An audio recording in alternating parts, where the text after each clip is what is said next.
I'm Stephanie, and welcome to Wine Club. This is a playlist where I drink good wine while I whine about bad books. And today's offender is a repeat author, and it's Freida McFadden, back at it again with Never Lie, which seems to apply to everyone else but the author. Now, fair warning, there are going to be spoilers in this review and shit talking in this review. If that's not your varietal, you probably will not like this video. If you want a spoiler-free version of this review, please check out my What I Read in January video. I also want to say that this review is solely about the work and not about the author as a person. I'm sure she's lovely. I mean, I don't know how she sleeps because she churns out a new book like every 3 months. But here we are. So I think it was just last year that I read One by One by McFadden, and I hated it. I did find out that that was self-published at first, and it made a lot of sense why it was so fucking bad then. Not that all self-published work is bad. That is not my message here. I hope to self-publish a book myself someday. But I'm also going to hire editors to make sure that my work is good before asking people for money for it. And this read very similar to One by One. The writing is so bad, and there were so many problems in this. But I'm getting ahead of myself. Maybe we should check out the premise and see what the back cover copy is promising that this book is going to be about. Sometimes the truth kills.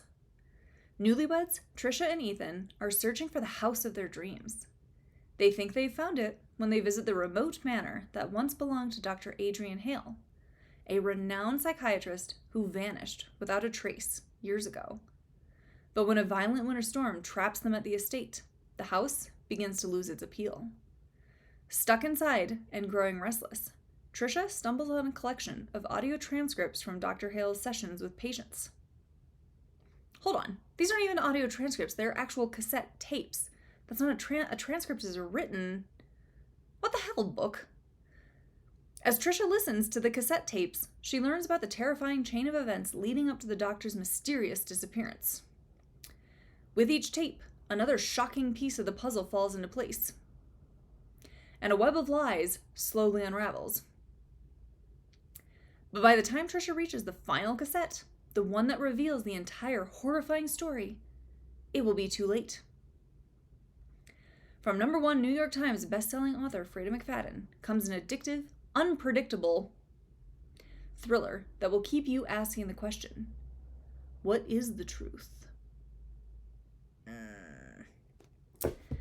So, last warning for spoilers. The biggest sin that this book committed is being written in first-person point of view. Why? There's no reason. I hate when authors write in first-person point of view and then have the characters hide information from us. Humans don't think this way. Please, authors, I beg of you, stop it.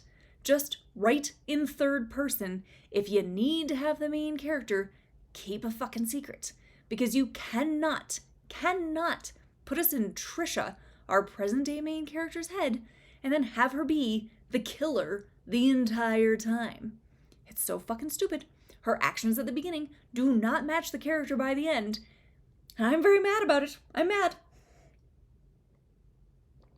I honestly don't think I've been this mad about a book since I read Darcy Bell's All I Want, which is still on my shelves because it gives me hope if that crap can be published, then so can I someday. Because that book at the end was the whole, it was all a dream thing. Infuriating. The book's reveal at the end of this, infuriating. It makes no sense. And also, my God, did I hate Trisha as a main character. So I already said if you wanted a spoiler-free version of this review, check out my What I Read in January video. But in that, I also said I'm really starting to realize I have problems with McFadden's main characters. I'm starting to realize it's hard for me to think of a McFadden protagonist that I actually do like, or one that I think has more than one brain cell floating around in their heads. I truly don't understand why McFadden is incapable of writing a female main character who is smart and who actually has a personality outside of loving her man and closing her eyes every time he introduces a red flag into their relationship. And it's even worse in this because there are two leads that I am supposed to believe are super intelligent and calculating and manipulative, but could not add 2 + 2.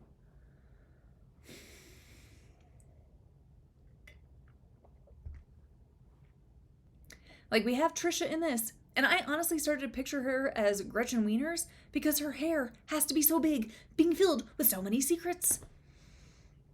So, like the back cover says, Trisha and her new husband Ethan are house hunting, and they get to go to a showing of the mansion once owned by famed psychiatrist Dr. Adrian Hale, who has been missing and is now kind of presumed to be dead. So as they're pulling up to the house, Trisha immediately gets bad vibes from the house and does not want to tour the home. Except at the end, we find out that she killed Dr. Adrian Hale and it does indeed want to tour the home because she's looking for something. I just make it make sense. Write in third. Write in third. When in doubt, write it in third if you have to have a main character keep something from us, because this is asinine. This is ridiculous. So they're here to see this home, and the realtor never shows up. Oh, weird. And what do you know? A blizzard rolls into town, and now they have to spend the night at this house that Trisha absolutely gets terrible vibes from and does not want to be in, even though she does. So Trisha is freaked out because she swears there was a light on when they first pulled up to the house. And then she finds a glass of water on the counter. And, the house should be empty. So who's turning on these lights? Who's drinking this glass of water? She's not really pleased to have to stay there and is really stressed out. So they find some food, which, again, if this woman has been missing for years, why is there food in the fridge? Also, why is there power? Why is there internet? But anyway, she and Ethan find some food and then cozy up on the couch. Trisha waxes poetically about how much she loves her husband, even though she barely knows him, and is actually worried how he's going to react when she reveals her secret. Well, one of them. She tells us how her friends don't like him and how he has so many red flags. And I mean, my gosh, she just doesn't get it. He is the perfect guy. He's handsome, and handsome people are never dangerous. I think true crime would beg to differ. So anyway, Ethan's poking around the house. He finds this bottle of wine for them to drink. And, which honestly, at that point, invite me over. I'll come over and have some wine with you guys, but then I'm getting the fuck out of this house. Because that's when we get our first secret. There's another guest that is visiting the house, but they're still in utero. Trisha is pregnant, and she's scared to tell Ethan, even though she knows he wants kids someday. Will he leave her? Will he hurt her when she tells him? Ma'am, these are not normal thoughts to be having when you're thinking about telling your partner that you're pregnant. You say you don't understand what red flags your friend sees? They're right there. Pregnancy and parenthood are not for everyone. I get that. But the fact that she is so worried that he's gonna Hulk out and potentially hurt her is extremely concerning. Except that it's not, because it's McFadden's clumsy attempt at creating a misdirect. Ooh, could Ethan have something to do with Adrian's disappearance? Is Ethan a bad guy? I mean, yes, he indeed is a bad guy. But not because he's going to be livid about the baby. Which is good, because, sir, how do you think she got pregnant? She did not do this on her own. So, I don't know, pregnancy sometimes can be a consequence of doing the devil's tango. So if you're participating, you kind of have to expect that it could come up. So Ethan hands her wine. Oh my god, I'm gonna need to go get the bottle to refill this. I'm only, a few minutes in? So Ethan gives her wine, and she decides, you know what? No, now is not the time to tell him. She'll just dump out her wine in the sink later. Although it is a little alarming how little Trisha knows about pregnancy. I mean, thankfully she knows she shouldn't be drinking, but she pretty much needs Ethan to step in and tell her what she should and shouldn't be doing with everything else. Like, when he does finally find out, they've been eating, like, turkey sandwiches, and he's like, yeah, you shouldn't be having, like, this processed meat. You shouldn't be having cold cuts. Like, we need to heat this up before you eat it. And she's all, oh. She also blames getting pregnant on taking antibiotics.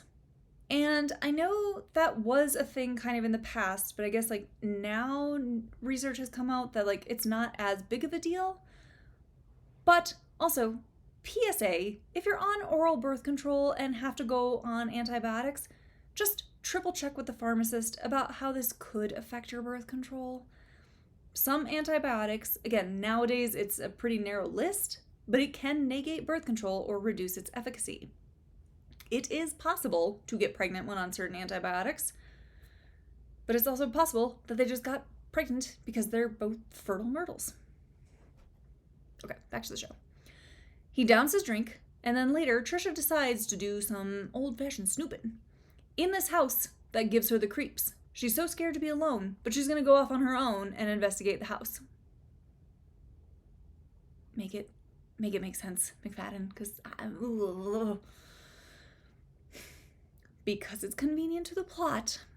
She finds this hidden room right away that contains thousands of cassette tapes, not transcripts, because transcripts are written, but she finds all these cassette tapes from Adrian's sessions. She starts listening to them, and she starts listening to the ones that are marked EJ, because, like, all the cassette tapes are labeled by, like, the person, but in initials, so it doesn't give away, like, personal information, and then, like, the date and what session it is.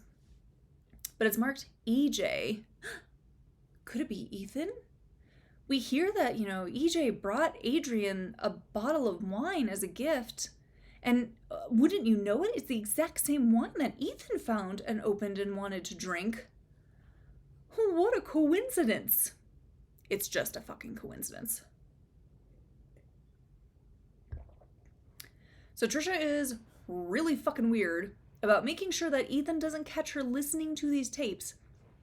And she tries to pass it off that, like, he's just going to be mad that she's snooping.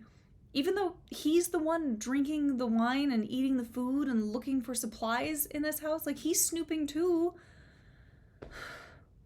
But it's repeated constantly that we know Trisha cannot be caught by Ethan doing this. Which, like, I don't know, would he even care? This woman is presumed dead. Like, oh God, the whole book is just so terrible. So we continue alternating back and forth between Trisha in the present as she listens to more and more tapes, and conveniently, Ethan has work to do.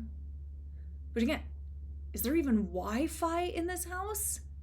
Like, maybe it's just me, but I don't carry around phone chargers, and they are constantly able to charge their phones and their laptops. Like, I don't know, if I was going to a house viewing, I wouldn't take my phone charger with me. Like, that just, it seems weird, almost as if the author knew that they were going to get stuck there for the night. Oh. Whatever. It happens because Trisha needs Ethan out of the way to continue listening to these tapes. But then in Adrian's chapters, we pick up at the tapes to understand what's going on around these taped conversations. It's giving us context into what these people are talking about and Adrian's perceptions of what happened before and after these taped conversations. Now, Trisha comes across as a moron, but Adrian doesn't fare much better either. She's a bitch, extremely arrogant, and extremely manipulative. Except that she is also dumber than rocks. We know that she has this client, EJ, who is a real piece of work, specifically called a narcissist, but it kind of just felt like that label is just, like, slapped on him. Like, he didn't really fully come across as a narcissist to me. He read like you told a 10-year-old to play a villain in a school play, and he's being very dramatic about it and making sure the audience knows that, he's the bad guy, don't you know?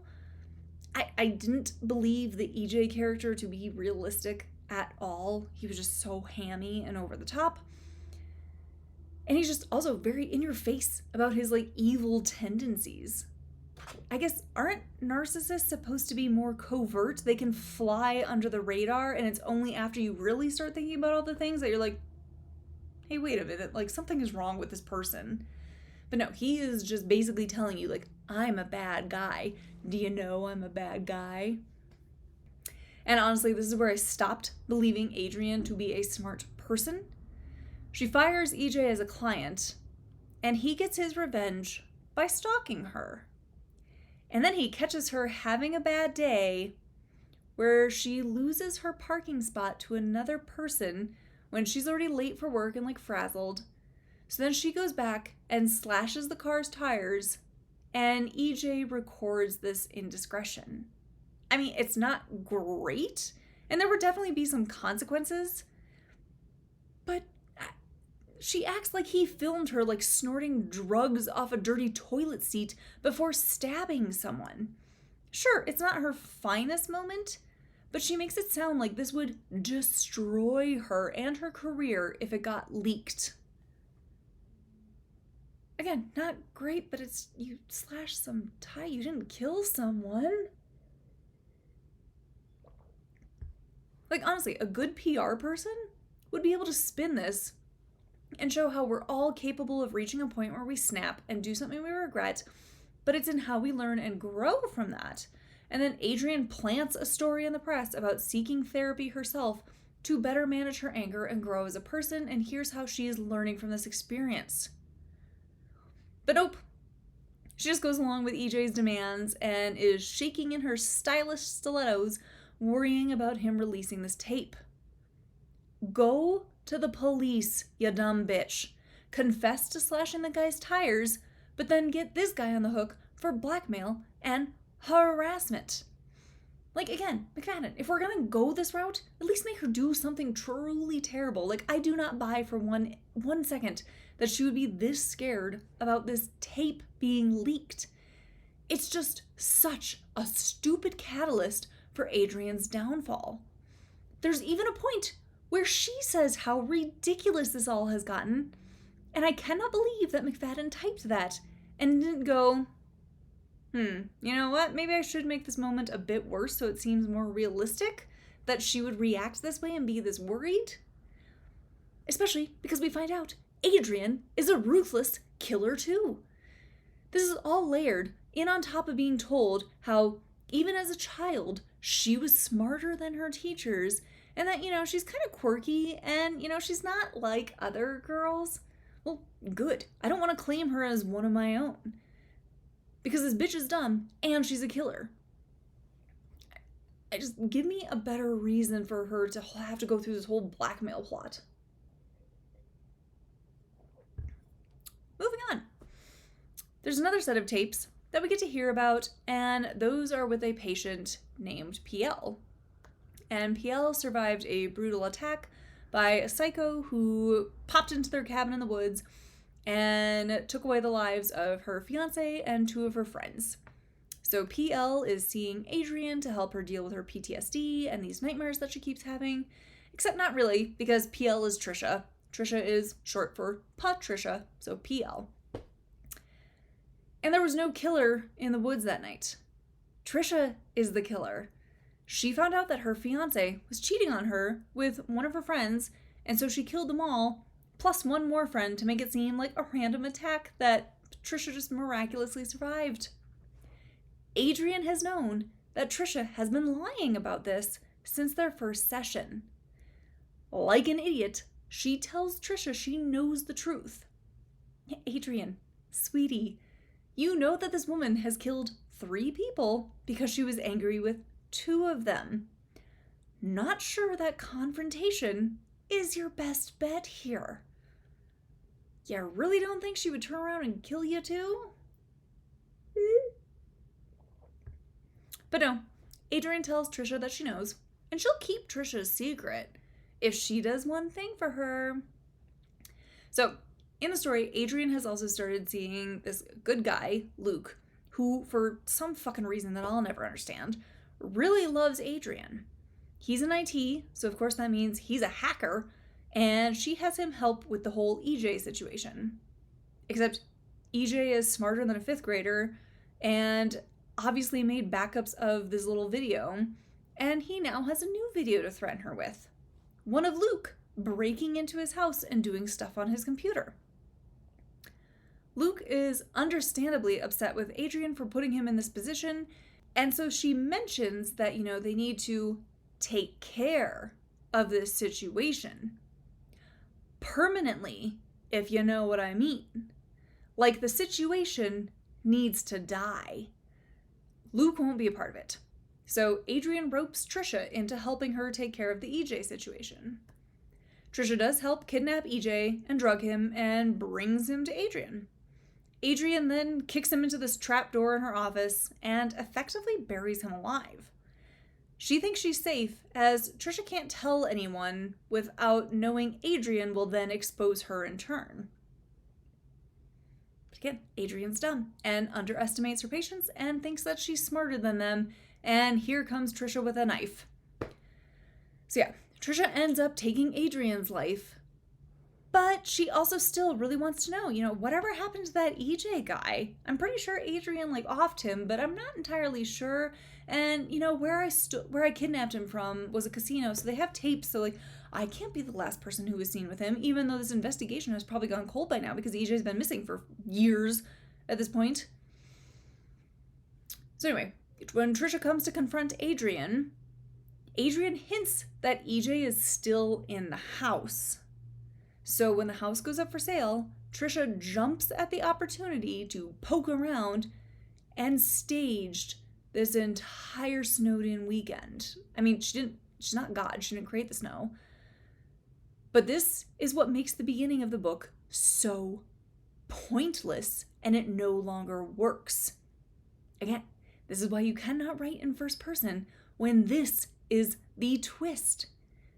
Trisha has known all along what has happened to Adrian because she's the one who took her life. She dumped her body elsewhere. She knows Adrian is not coming back for these things. She knows what happened to Adrian. Yet in the beginning of the book, she's wondering, what could have happened to this woman? You staged this entire thing just so you could get into this house. Ooh, make it make sense. But of course, we're not done. So Trisha did come across what's left of EJ in his little cellar door, but only by happenstance. So she's playing with her wedding ring and it rolls off and rolls onto the couch, and that's when she finds the trap door. It's so lazy. But then we get our next twist. EJ is obviously not Ethan, because with McFadden, if it reads like a misdirect, it's a misdirect. But Ethan is connected to Adrian as well. So his mom was a patient of hers, and his mom was telling Adrian that she had feelings that her son was going to end her life, which he did. But he still acts snotty in saying how paranoid she was about it all. I'm kind of thinking she had a good reason to be paranoid about it, my guy. But anyway, Trisha knew his mom. She had seen Ethan drop him off at her sessions with Adrian. She fell in love with him and then made sure that she met him. She has known this entire time who he is and that he's okay taking other people's lives. How romantic. What a love story for the ages, you guys. They end up buying the house and raising their daughter there. Classic. Oh, and Trisha was not out of her mind with the whole, there was a light on in this glass of water. There was another person in the house drinking that glass of water and turning on the lights. Luke, Adrian's boyfriend, who has been squatting at this house and trying to figure out what happened to Adrian. But is then, swiftly taken care of by Ethan. That charmer. Ugh, this book really tried my patience. Mostly because the characterization changes on a dime once we know the truth about our leading ladies, And again, this should never have been written in first-person point of view. The writing in this is also so bad. This is a first draft. This is a NaNoWriMo project that was written as fast as possible and repeats information up just to up the word count. I'm so not joking. There is so much repetition of the most mundane details and inner thoughts that it gets very distracting. Like, I even started tabbing sections in this book because I was getting so frustrated with the writing. Let me see what I have. Okay, so on page 148 of my copy, so again, you know, Trisha is scared to be in this house, even though she already knows Adrian is dead. I only made things worse when I started freaking out in the middle of the night. He's already calling me nutty and blaming pregnancy hormones. I squint up into the opening of the attic. It doesn't look too dark up there. There are so many windows. There's no way somebody could hide up there and jump out at me. I could check it out myself. And if I spot anything upsetting, I'll yell for Ethan. He'll hear me easily. The walls are thin in this house. I grab one of the rungs of the ladder, putting my weight on it to test its stability. It seems stable, and it's not like I weigh a ton. I place one of my feet on the bottom rung, then the other foot. How thrilling. Before I can talk myself out of it, I start climbing the ladder carefully. I've got to see what's in the attic. A few seconds later, I reach the top of the ladder. I hesitate for a split second. Then I stick my head through the opening, and I look around. It looks like an attic. Gee, I think. A completely normal, unremarkable attic. In one corner, there's a bunch of dusty cardboard boxes, and in the next corner, there's a plastic Christmas tree that looks like it's seen better days. I imagine the woman with the intense green eyes, who is Adrian, struggling to get that bulky Christmas tree out of the attic and into her living room, and I almost laugh. It makes the painting a little less scary. This painting she's talking about is the painting that she, as PL, gave Adrian. Oh my God. Once the twist comes, this whole book makes no sense. All right, let me see. What did I tab in this section?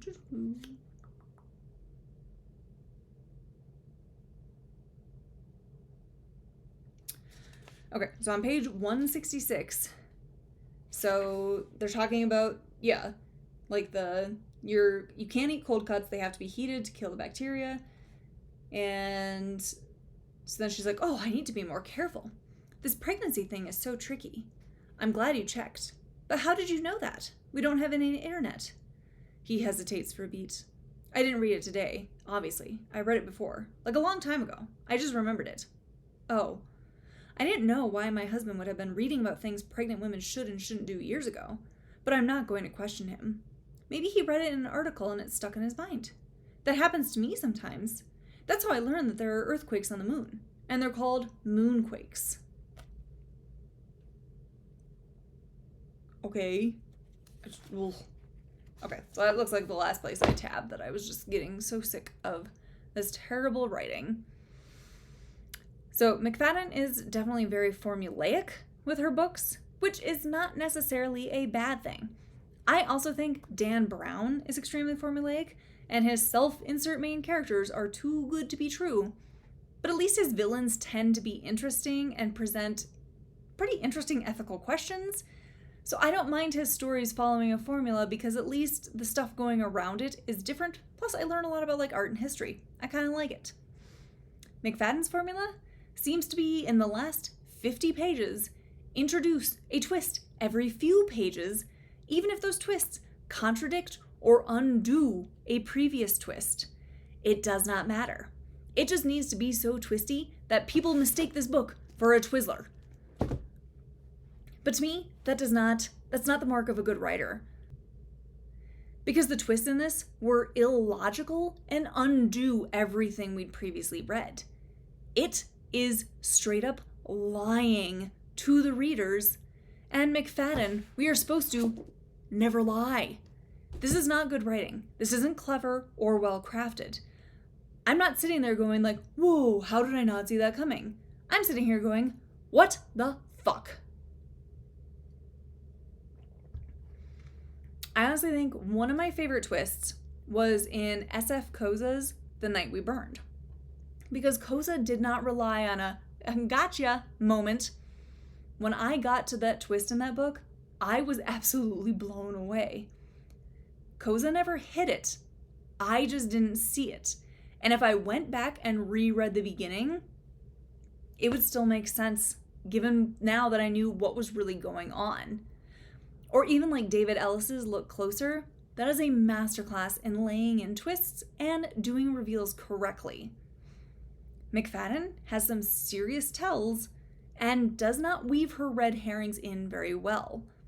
She's practically yelling at her readers, pay attention to this. I'm not working this in any subtle way.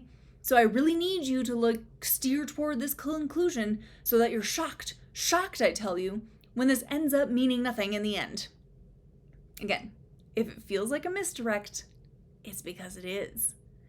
The whole EJ Ethan thing, the bottle of wine, the hints about Ethan not wanting to talk about how his parents died, EJ orchestrating his parents' deaths, how they all died in car accidents.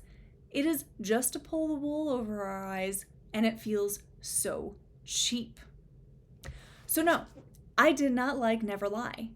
But I also can't lie and say that this is going to be my last McFadden book.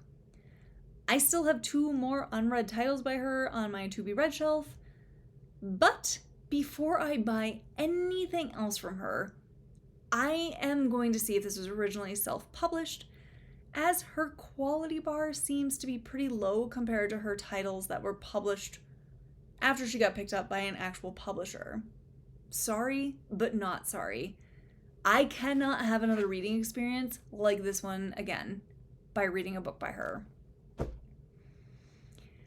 I ended up giving this 1.5 stars, just because the twist about Ethan being the son of a patient caught me by surprise.